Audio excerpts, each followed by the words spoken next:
Good morning, guys. Ali Duzette here, and we have some interesting stuff happening today that I wanted to talk about really quick. And more interestingly, it doesn't just matter today, it will matter for a while to come. Okay, let's share my screen. Okay, this is today, March 13th of 2022, right? Yes, it's today.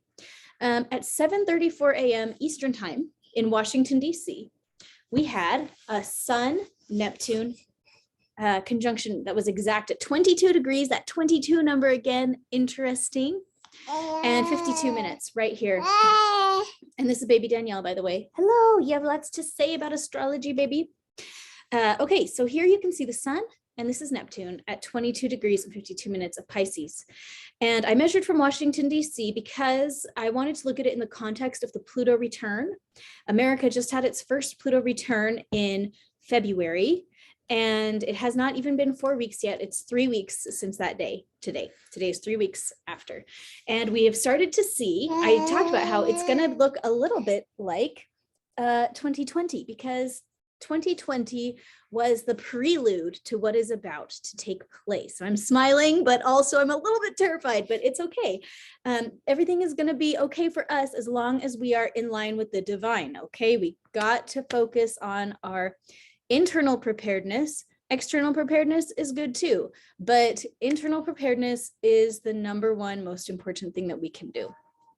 Okay, so why is this important? Why do I want to talk about this today?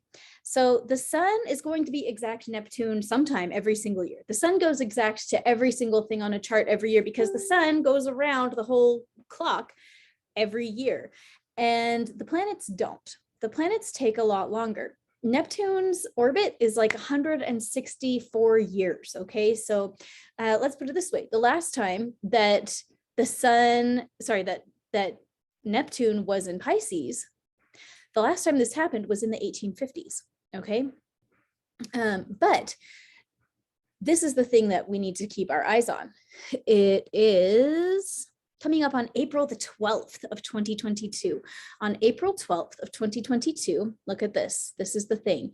Neptune and Jupiter will be exact at 23 degrees and 58 minutes of Pisces. And that is the thing that I think is really worth keeping our eye on.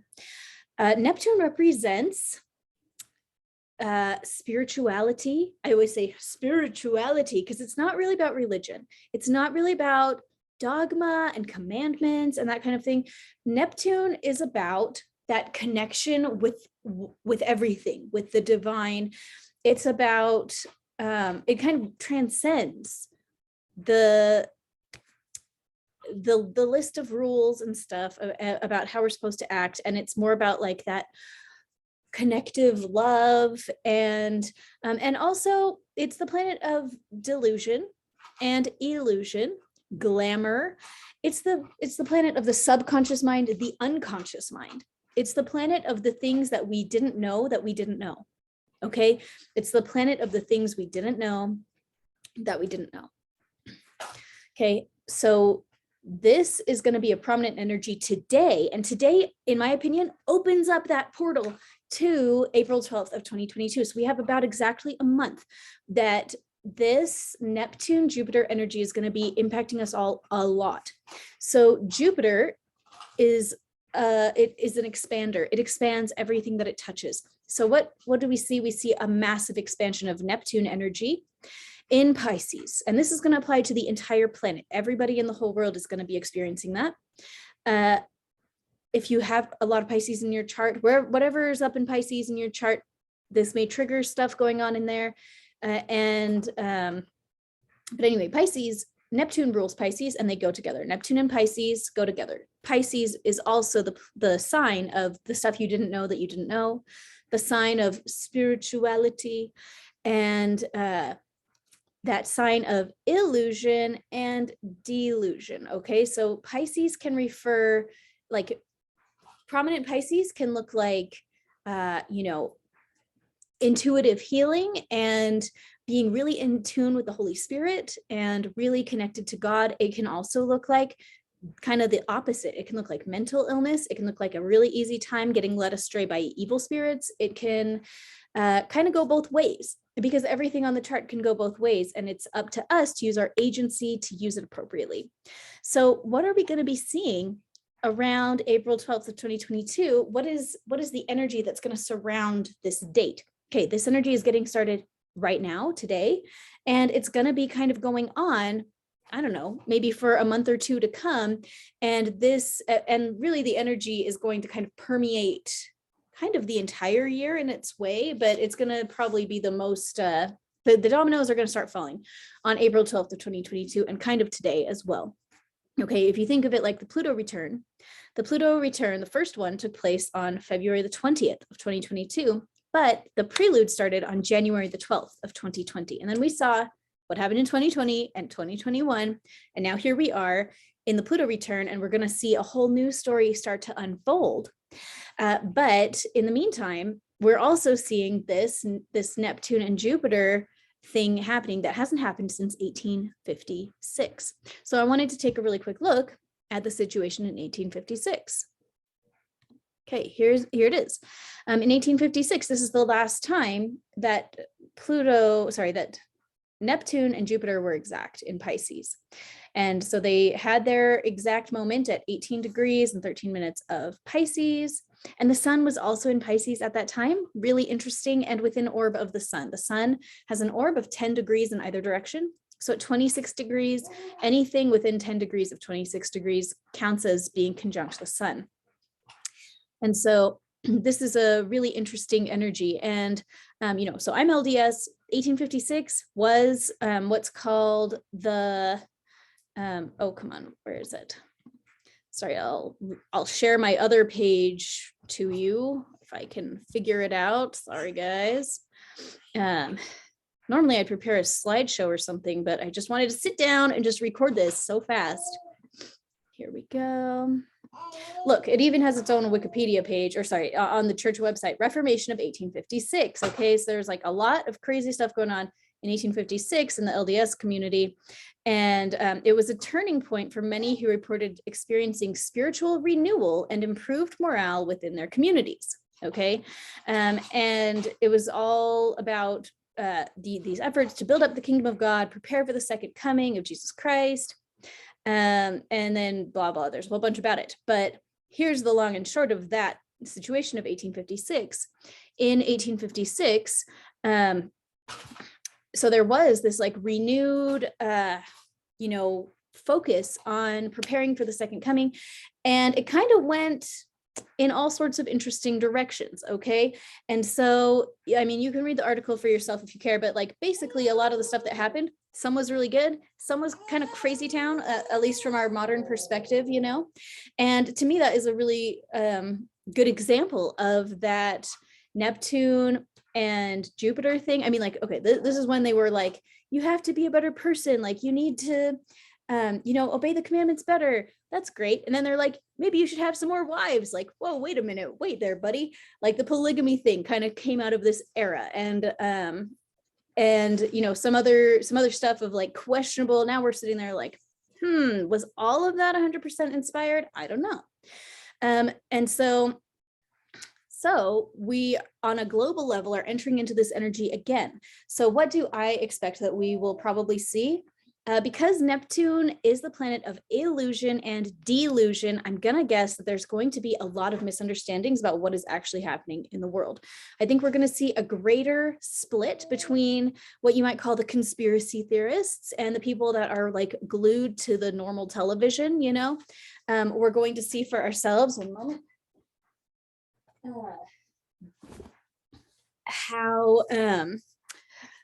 how wide that split can become, right? Because it's going to have to do with who are people listening to, and how are they being deluded? Are they buying into the illusion? Are they being deluded? And people will say that about both camps of people. The people that love the news are going to say, oh my gosh, those conspiracy theorists are being deluded. On the other hand, the conspiracy theorists are going to say, oh my gosh, the people that love the news, they're being deluded. So I would suspect that we're going to see some more of that. Let's pull up the April 12th chart. There we go. Yeah, and so another interesting thing here is that the sun will be exact Pallas on that day. And Pallas, to me, she kind of is the conspiracy theorist. She's looking around the corner and being this really strategic thinker. And here it is in Aries, which is an action taker, but it's also the most combative sign of the zodiac. So, and look, it's also conjunct Mercury right there. To me, that is saying, okay, are we going to have an increase in,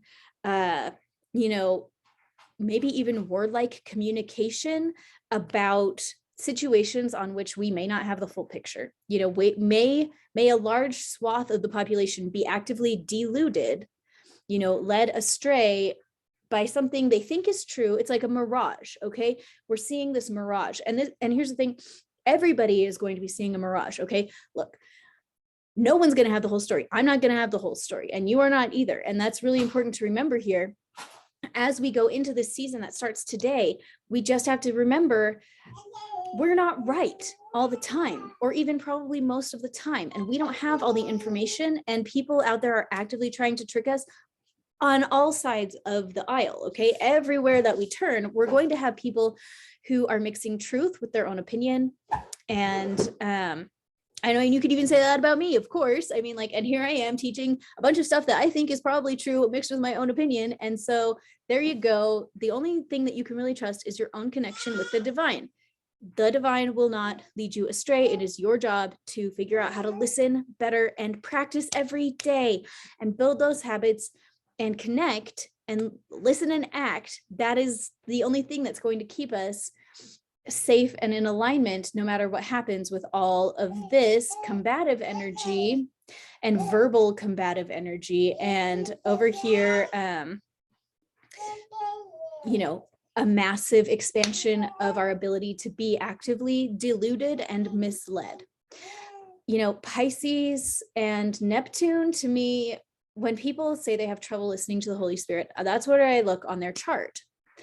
And the thing about Pisces energy is that, I think I already mentioned this. I mean, to me, it is just linked with whatever's going on the other side of the veil. And yes, there's a lot of angels there. There's a lot of basically demons over there too, so who are we listening to? We think we're being spiritually led, but who are we listening to? Okay, that is going to be the real question that everybody in the world is going to have to answer, whether or not they realize it. And we will see for ourselves how this starts to happen. And it'll be interesting to see what does happen. So so let's just take a little look at this. This chart, I don't think it's a true grand kite because of this little action over here. But you can see this big triangle and then this little thing pointing up here at the sun, plugging in at the midheaven and Saturn, the part of fortune. And then so it's not really I don't think it's a true grand kite, but let's just see what it's kind of telling us. This is going to have to do with our consequences, especially in a humanitarian realm. Where have we served without appropriate boundaries? Where did we think we were helping people, but it was not actually very helpful? When have we been spending other people's resources? When have we been spending our own money and other people's money on things that, maybe were not appropriate out of a desire to serve that did not have appropriate boundaries? This is going to be an energy that we're going to see probably come home to roost a little bit. Our treasure will be in figuring out what is fair. And that's at 22 degrees of Libra. So a big conflict here involving what is fair. And then over here, Black Moon Lilith. Ooh, whenever she's around, especially in Gemini, I just feel like, oh my gosh, we just have to be really careful about speaking with tact. Remember that other people probably won't. All of this energy here is just telling me there's probably going to be a lot of verbal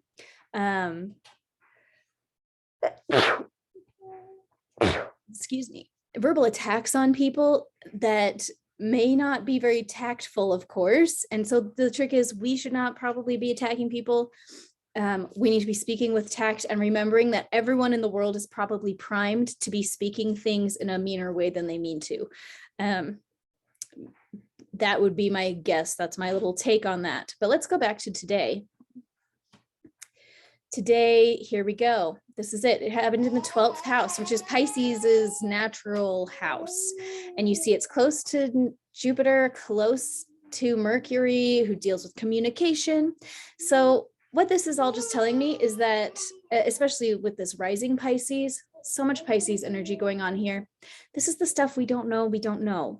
Looking at it from the perspective of Washington, D.C. as the seat of the United States, there's probably a lot that we don't know. Now look at this. This actually does have a real ground kite, which goes from the sun and Neptune down here to the moon.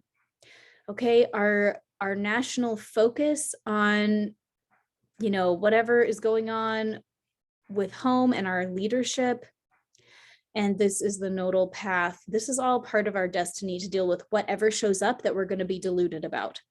This rising Pisces just tells me that probably on a national level, we're all going to be a little bit, the word coming into my mind is lulled into a false sense of security. Okay. And maybe that will be true or maybe not, but this rising Pisces just screams to me that we may be in a space of escapism for the next month while we build up to that Neptune and Jupiter exact in Pisces. And so now you know about it. First off, this is part of our destiny because this is the nodal path and it's making this grand kite with the sun and the moon. Duh, like this is an important thing for us to go through. It's the right thing at the right time. But now that we're aware of it, we can look around ourselves and say, okay, where are the people around me being lulled into a false sense of security? Where are we being escapists? You know, what are we doing? Pisces is one that if things get hard, Pisces can want to dissociate. It can want to run away, not even really run away. Pisces is not a runner. It's just like a hider. You know, I'll cover my eyes and I'll cover my ears and like go into my own zone. So where are we watching Netflix instead of facing the music, whatever that is? You know, what are we distracting ourselves with instead of looking at what's actually happening and taking steps to take care of it? Okay, so this is a bunch of energy that we're going to probably be seeing, you know, pretty soon. So let's take a look at it in the context of the Pluto return. Let's put it up 2 charts, and this is the 1858 chart. Let's see. Okay, this is today on the outside and the Pluto return on the inside. So you can see that Neptune moves very slowly. 3 weeks ago, it was still at 22 degrees of Pisces, but just at 6 minutes. And now it's moved to 52 minutes, 22 degrees. So you can see it's a very slow moving planet. And Jupiter moves a lot faster and the sun moves a lot faster. So just looking right here and here, you can see the difference. That's 3 weeks of a change here, okay? And so I haven't looked at this yet. I'm just looking at it for the first time myself. But okay, so look at this. In today's chart, Mars and Venus have moved to about 6 degrees of Aquarius, which is where the Pluto returns Mercury is. So what is that telling me? That's telling me, again, this conflict between masculine and feminine and, you know, military versus like civilian attitudes and this kind of thing. This is going to be something that we're going to be talking about. Let's see. And this Pluto is still going to be in that 7th house of alliances, okay, on the international sphere. Let's see what's going on down here.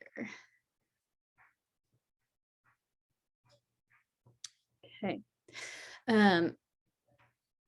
Yeah, so we'll see this idea of communication, that's Mercury, communication being a really key thing. I feel like we're just not going to get the full story. No matter who you talk to, they're not going to have the full story because the story is so big. Okay. And that's one more thing. Not everybody's trying to delude you and confuse you. You know, there are good people out there that are trying to educate and inform, you know, like me. I'm trying my best, but I don't have the full story either. Oh, 1 second. Don't eat wires, baby.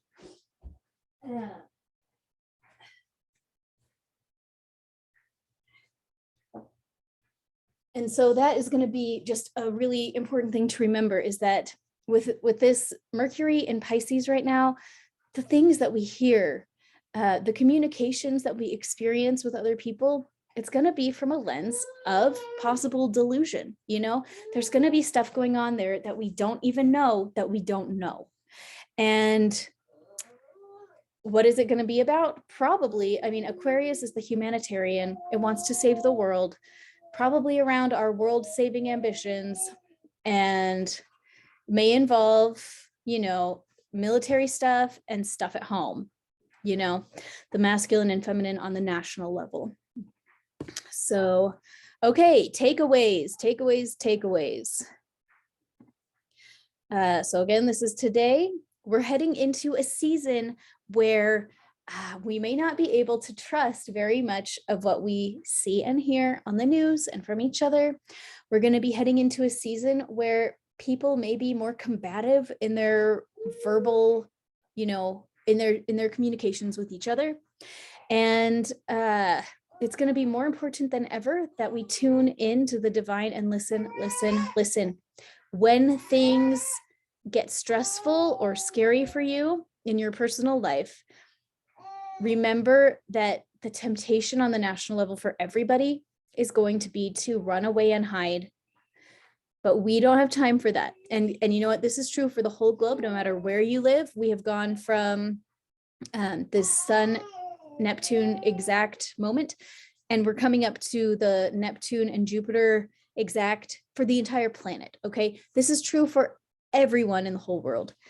We have this big chance to face our feelings and realize, I'm going to want to run away from these. I'm going to want to ignore them. I'm going to want to go and watch a TV show instead of deal with the reality at hand. And now that we've had this conversation, you will know, don't do that. Okay. Opt out. We get to opt out of being lulled into the false sense of security. We get to opt in to choosing to face the music, even when we would rather just dissociate and close our eyes and say la la la and pretend like things are not happening. Remember that whatever you see on the news, you probably can't trust it. And I don't care what news source it is, you probably can't trust it. The news source you can trust is our divine source. And that's the only one that really matters. So, okay, before we go really quick, this is the week that I have been feeling like, okay, it is time to put some finishing touches on my food storage. I do believe we are heading into a food crisis. Do not lose your mind. Do not be a weirdo. Okay. We are going to take our deep breaths. We are going to ask our divine source exactly how to prepare for ourselves. And I will again remind us all of that vision I had where I went into my pantry, which is very small, by the way. And I said, God, this food is not going to, this is, food can't feed us for months. Like, what should I do to build my food storage?